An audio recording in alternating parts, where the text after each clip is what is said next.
RFK Jr. appears to be making significant progress when it comes to assuaging Republican concerns about his pro-choice stance on abortion.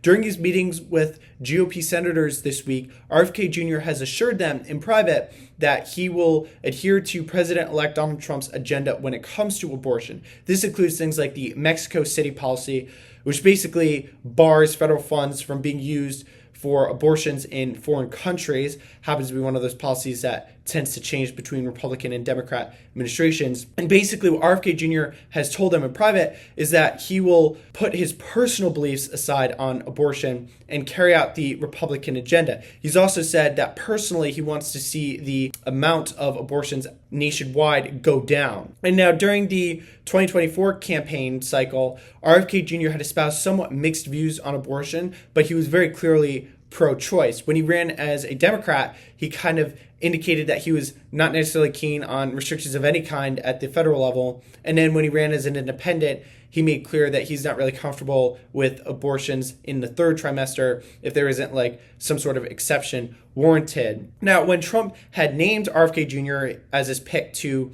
serve as HHS secretary, he drew a lot of backlash from pro-life groups such as Live Action and Susan B. Anthony, who were very uncomfortable with a pick like him. Former Vice President Mike Pence was really outspoken against RFK Jr. and basically suggested that it was a bit of a betrayal and it was unprecedented for a Republican president to pick someone who is so openly pro-choice to lead the Department of Health and Human Services. But Trump had really kind of shrugged a lot of that off, and it seems like even a lot of the outspoken pro-life senators on the Republican side aren't really letting this issue get in the way. That includes people like Senator Tommy Tuberville and Josh Hawley, who put out this big thread on X detailing his private conversation with RFK Jr. on the issue of abortion. And I think this really kind of illustrates the waning influence that pro-lifers are having within the Republican Party. Trump himself had moderated significantly from the past Republican Party stance on abortion.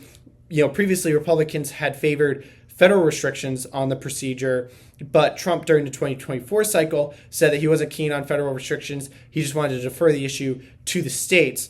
And it seems like a lot of pro-life groups were unhappy with that, but they couldn't really do much about it because they have nowhere else to go. And if they sit out the election, then that would help Democrats win, and they would obviously loosen up abortion restrictions significantly. For more stories like these, be sure to subscribe to the New York Post right here on YouTube.